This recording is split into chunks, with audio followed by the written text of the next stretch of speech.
Hello दोस्तों, मैं रोहित कुमार और आप देख रहे हो अपना YouTube channel no doubts by आगे।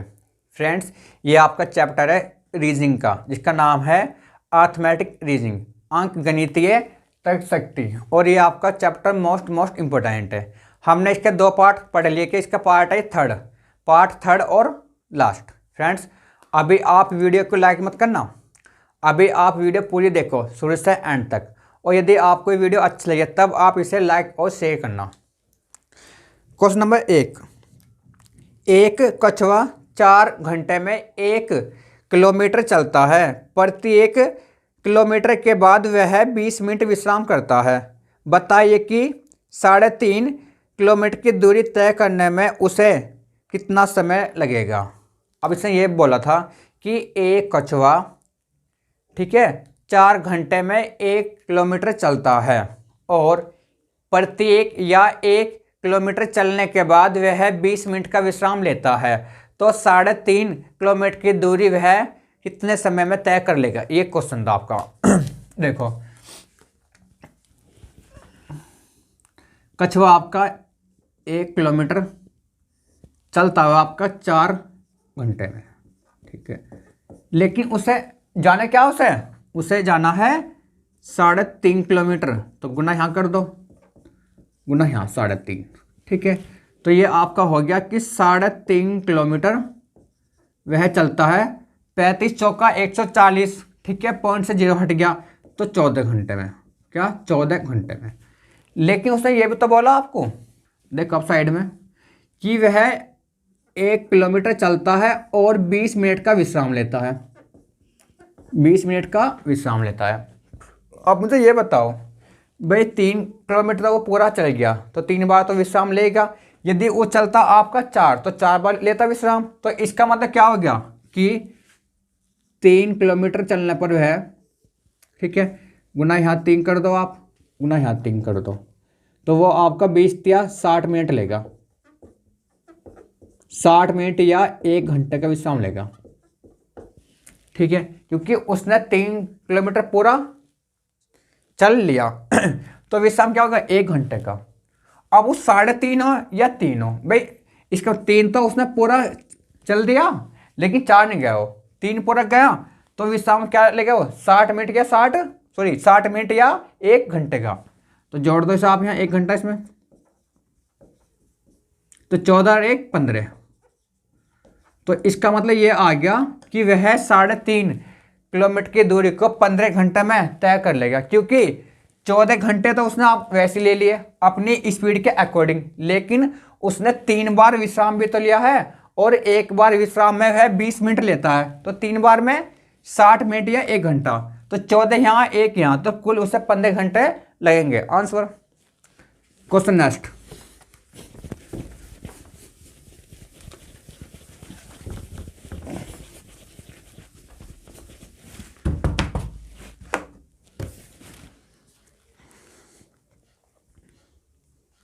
क्वेश्चन आपका नेक्स्ट है। एक पेड़ में 9 शाखाएं हैं, हर शाखा में 9 घोंसले हैं, हर घोंसले में 9 चिड़िया है और हर चिड़िया को खाने के लिए 9 दाने चाहिए। तो कुल कितने दानों की आवश्यकता होगी, ठीक है, आप ये बताओ। भाई एक पेड़ में 9 तो आपकी शाखाएं है, ठीक है, और प्रत्येक शाखा में 9 घोंसले, तो टोटल घोंसला आपके इतने हुए, और प्रत्येक घोंसले में 9 चिड़िया, तो टोटल आपकी इतनी हुई चिड़िया, और प्रत्येक चिड़िया या हर चिड़िया 9 दाने खाती है, तो कुल दाने आपके हो गए। तो ये आपका हो गया कुल दानों की संख्या, कुल दानों की संख्या, ठीक है, कर दो। 9 निम 81 निम्मा आपका, ये आपका हो गया 729, और 729 तो आपको हिल्लो बैठ गया, ये रहा 729 आपको ये बैठ गया। तो 729 के आप 9 में कर दो, आप मल्टीप्लाई। 9 निम 81 का 1 का हासिल 8, 9 दूनी 18 और 8 26 का 6 का हासिल 2, 9 सत्ते 63 और 2 65। तो ये आपका आ गया 65 61 आंसर। 6561 आंसर। तो इतने दानों की आवश्यकता होगी। Question next.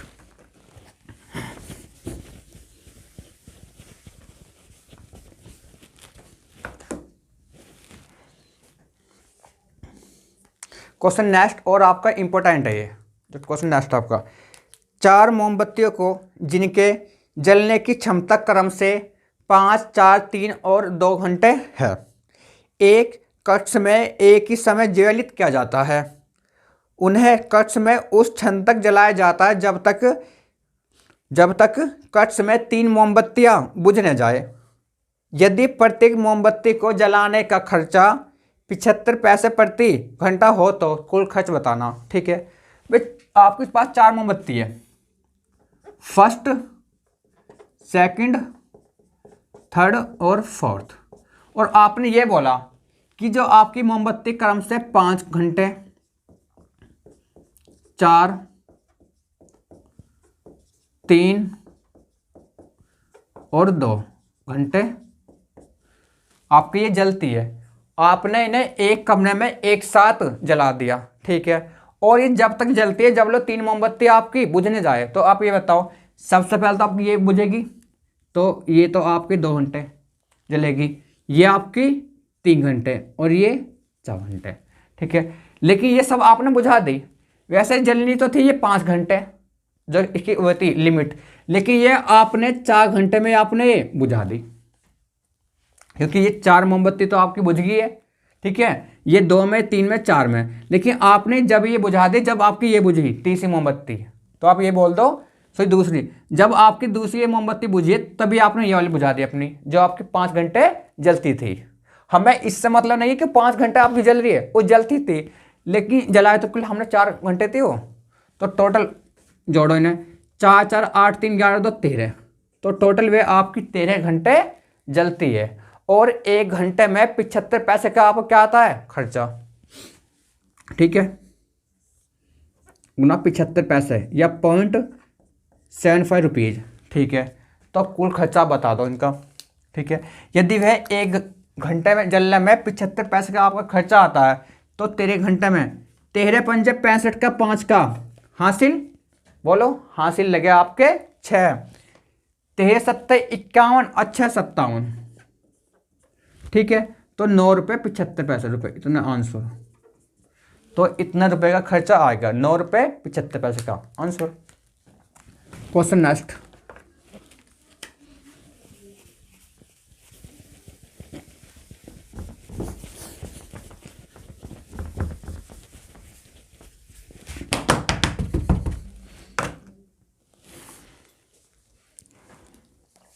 टेलीफोन के डायल में दिए गए सभी अंकों का गुणनफल क्या होगा, मल्टीपल। आप ये बताओ, टेलीफोन आपका हो या मोबाइल कुछ भी हो, उसमें एक आपका अंक होता है 0, होता है ना, 1 से 9 होता, फिर क्या होता है 0। ये आप ये बोल दो कि 0 से 9 होता है उसमें। और मैंने आपको एक बात बोला था, 0, यदि 0 किसी भी संख्या के मल्टीपल में आ जाता है तो वह सारी संख्या अब क्या होती है 0, तो उसका 0 आंसर, तो उसका मल्टीपल होगा 0। कैसे भाई, आप ये बताओ। चलो ये आपका टेलीफोन है, मान लो ये आपका टेलीफोन है, और टेलीफोन में जो आपके नंबर होते हैं कुछ ऐसे होते हैं, 1, 2, 3, 4, 5, 6, 7, 8, 9। यहाँ आपका स्टार होता है, यहाँ 0, और यहाँ आपका हैज होता है। कुछ आपका ऐसे होता है, जब इन सब का मल्टीपल होएगा तो आपका क्या आ रहा है इसमें 0, और 0 यदि किसी के मल्टीपल में है तो वो सभी क्या होता है 0। कैसे भाई, 1 भी है, 2 है, 3 है, 4 है, 5 है, 6 है, 7 है, 8 है, 9 है और 0 है। यदि इन सब का आपका मल्टीपल होएगा तो क्या आएगा आपका 0 आंसर। तो मैंने ये तो बोला था आपसे पहले। ठीक है, क्वेश्चन नेक्स्ट।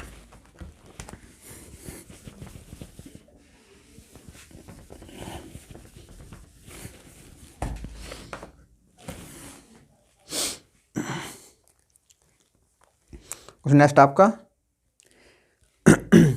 श्री और श्रीमती गोपाल के 3 पुत्रियां हैं, प्रत्येक पुत्री का एक भाई भी है, तो इस परिवार में कुल कितने सदस्य हैं? क्वेश्चन आसान है। देखो, एक तो आपका श्री हो गया, एक आपकी श्रीमती होगी, और जो आपकी पुत्रियां हैं वे आपके 3 होंगे, और जो इनका भाई है वो तो आपका एक हुआ। देखो, या तो आप ये बोल दो कि तीनों पुत्रियों का एक भाई है, या प्रत्येक पुत्री का एक भाई है। भाई भाई तो एक ही है, अब वो 3 बहन का बोल दो या एक बहन का बोल दो, लेकिन बहन आपकी 3 है, इसमें बहन 3 है, भाई 1 है, तो कुल जोड़ दो आप सदस्य, 1 1 2 2 3 5 1 6, तो कुल 6 सदस्य होंगे। आंसर क्या पूछा इसमें? इसमें पूछा कुल कितने सदस्य है, तो 6 आंसर आपके। Question next.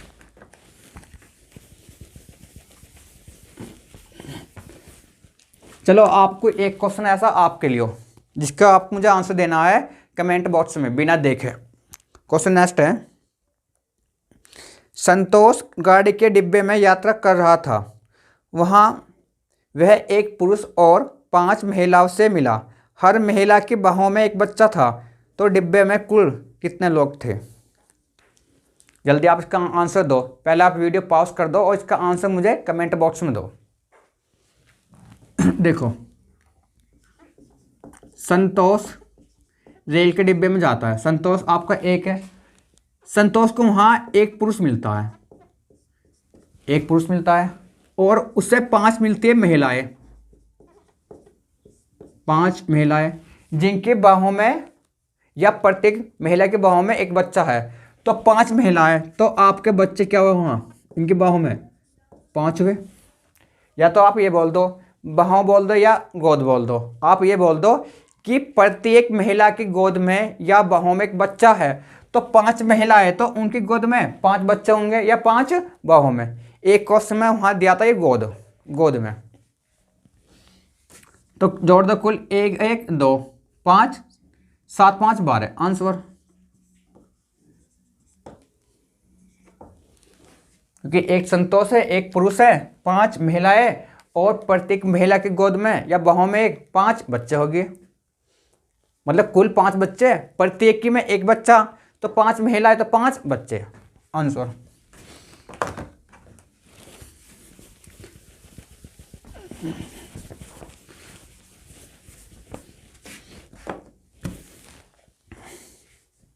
क्वेश्चन नेक्स्ट, एक संयुक्त परिवार में पिता माँ 3 विवाहित पुत्र और एक अविवाहित पुत्री है, पुत्रों में से 2 के 2 पुत्रियां हैं और एक के 1 पुत्र है, इस परिवार में कुल महिला सदस्यों की संख्या ज्ञात कीजिए। फ्रेंड्स, सीधा जो इसने पूछा हम उसे बताएंगे महिला सदस्यों की संख्या।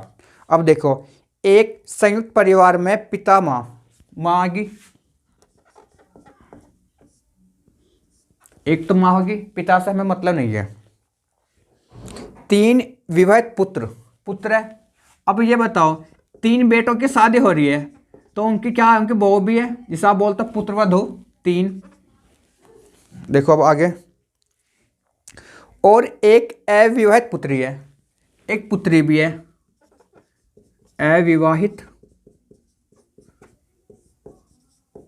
पुत्री भी आपकी एक है, ठीक है। अब देखो, इसने बोला आगे, और पुत्रों में से 2 के 2 पुत्रियां हैं, पुत्रों में से भाई 3 की शादी हो रही है, ठीक है, लेकिन 2 पुत्रों के 2 पुत्रियां हैं, तो आप ये बोल दो 2 पुत्रों की जो पुत्रियां है वे क्या हुई, 4 हुई, क्योंकि यदि एक पुत्र के 2 पुत्रियां है तो 2 के 4 हुई, और जो तीसरा बेटा उसके 1 पुत्र है, हमें उससे कोई मतलब नहीं है, क्योंकि सीधा हमें क्या पता नहीं इसमें महिला है, तो जोड़ दो, कुल 1 3 4 4 4 8 1 9, कुल 9 है आंसर। तो इस परिवार में कुल 9 महिलाएं हैं, ठीक है। क्वेश्चन नेक्स्ट,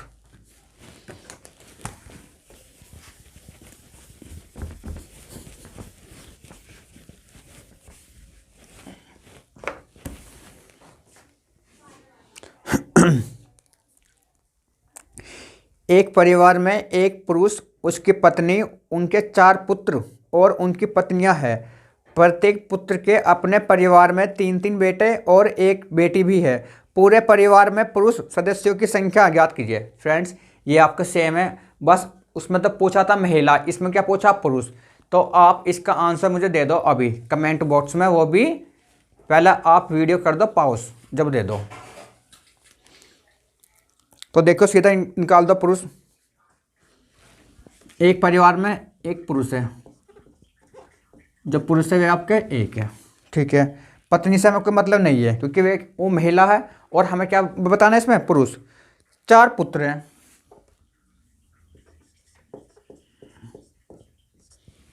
4 पुत्र, ठीक है।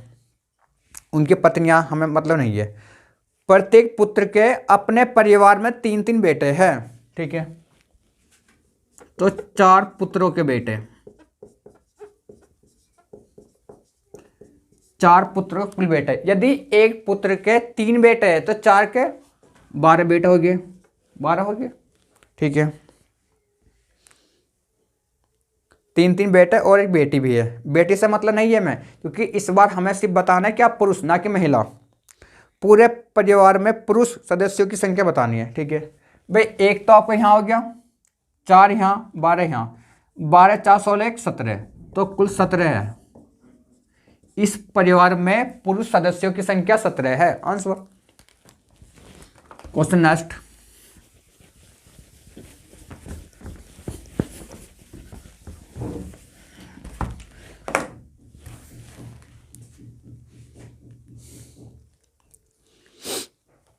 यदि 3 क्रमिक अंकों का योगफल 15 हो तो बीच के अंक का वर्ग क्या होगा, ठीक है।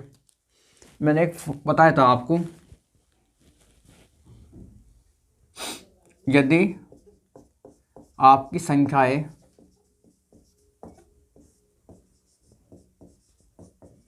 क्रमिक हो तब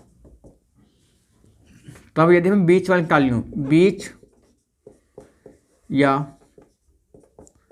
मध्य वाली संख्या निकाल लियो, तो ये आपकी होती है योगफल बटे कुल संख्या। तो आप बीच वाली निकाल दोगे, ठीक है। अब संख्या क्या आपकी है, देखो संख्या आपकी 3 है जिनका योग 15 है, संख्या 3 है, तो संख्या आपकी बीच वाली आ गई 5, बीच वाली 5 आ गई। अब संख्या हमारी बीच वाली 5 आ गई। अब उसने क्या बोला कि बीच वाली संख्या का स्क्वायर बताना, मतलब वर्ग। तो 5 का, संख्या बीच वाली 5 है तो इसका स्क्वायर क्या हो गया, 25 आंसर, ठीक है। आप ऐसा मत करना कि ये p है, p प्लस का 1 है, ये p प्लस का 2 है, ऐसा मत मानना आप, ठीक है। या आप जैसे x मान लो, बात एक ही है, ठीक है। x में मानते नहीं हो, लेकिन आपको ऐसा नहीं करना। इस बार तो संख्या दे दी इसने 3, यदि ये आपको देता कि 25 है या आपकी 75 है, तो सीधा आपको ऐसे निकालना संख्या बीच वाली, ठीक है। आंसर। यदि बीच वाली संख्या पूछे ना तो योगफल बटे कुल संख्या। आपका जो इनका एडिशन है, जो ये आपका योगफल है वो 15 है, संख्या 3 है, तो बीच वाली 5 और इसका स्क्वायर 25 आंसर।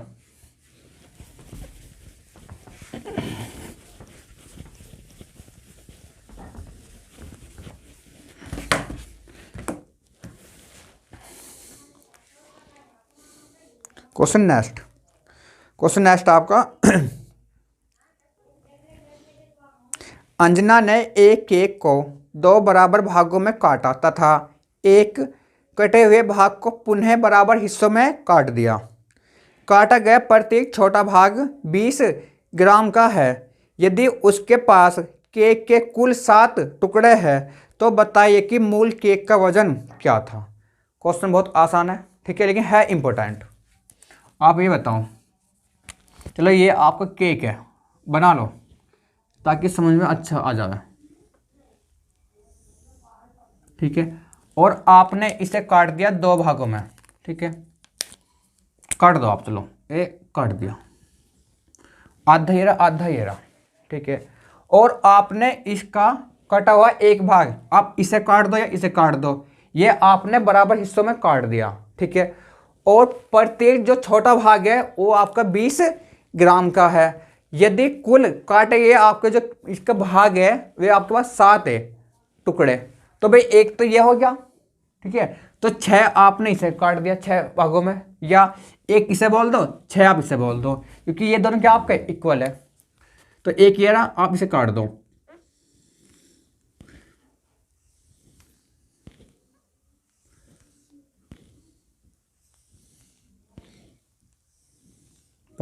ठीक है, तो 1 2 3 4 5 6 आपने 6 उसमें काट दिया। अब आपने ये बोला कि इसके जो प्रत्येक छोटा भाग है, क्योंकि ये तो सब आपका इक्वल है, बराबर है, तो ये आपका 20 ग्राम का है, तो 6 भाग आपके क्या हो गए 120 के, ठीक है। और आधा इतना आपका ये हुआ, क्या मतलब ये डबल है ना भाई, आधा तो ये आधा ये गुना 2, तो टोटल आपका आ गया 240 ग्राम का आंसर। अब कैसा आया, अब आप समझो इसे भाई यदि प्रत्येक छोटा भाग आपका 20 ग्राम का है, ठीक है भाई, 20 का ये है आपका, 20 का ये है, 20 का ये है, 20 का ये है, 20 और 20, आप इन्हें जोड़ दो पूरा, तो 20 का है एक, ठीक है, और 6 पार्ट में है, तो टोटल 120 हो गया, ठीक है। 20 चिक्का 120, तो आप ये बोल दो कि ये आपका 120 ग्राम का है। भाई आधा ये है और आधा ही आपका ये है, ये भी तो आपका क्या है 120 ग्राम का, तो दोनों को जोड़ दो आप इन्हें, 120 ही हो रहा, 120 ही हो रहा, तो टोटल आपका बैठ गया 240 ग्राम का आंसर। तो आपके मूल केक का वजन क्या था 240 ग्राम, या भाई आधा तो आपका बैठ गया 120, ठीक है, और आधा और आपका ये वाला 120, तो टोटल क्या बैठ गया आपका ये 240 ग्राम का, ठीक है फ्रेंड्स, बात सेम ही है। अब आप इसे ऐसा समझ लो या आप इसे ऐसा समझ लो, जैसा आपकी इच्छा हो, या ऐसे देख लो या ऐसे देख लो, ठीक है। क्वेश्चन नेक्स्ट,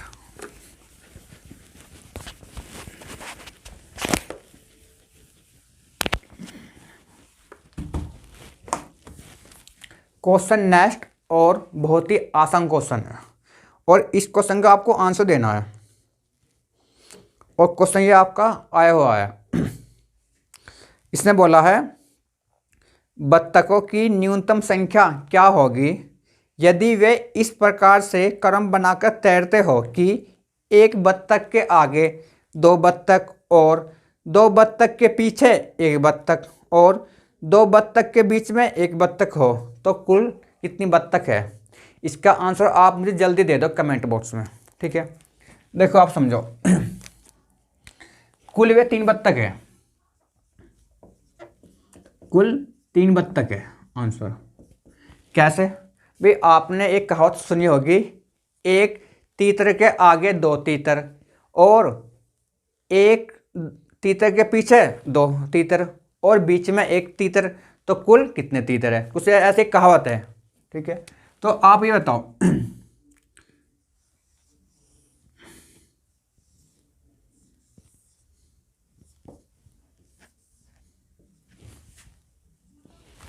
बत्तख से बना लो,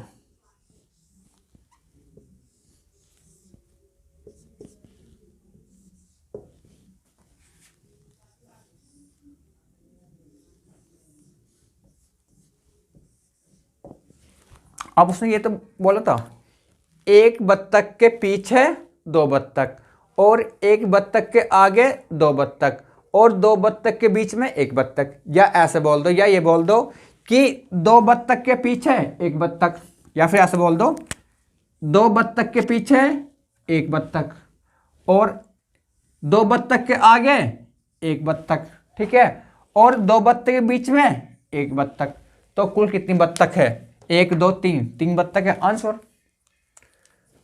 फ्रेंड्स ये आपका चैप्टर पूरा हो गया है। फ्रेंड्स अगर आपको मेरी वीडियो पसंद आई हो तो प्लीज़ आप इसे लाइक शेयर और अपने चैनल नो डाउट्स बाय आके को सब्सक्राइब करना, और साथ ही साथ आप बेल आइकन भी दबा देना ताकि जो भी मेरी नेक्स्ट वीडियो आए वो आपके पास सबसे पहले आए। थैंक यू दोस्तों।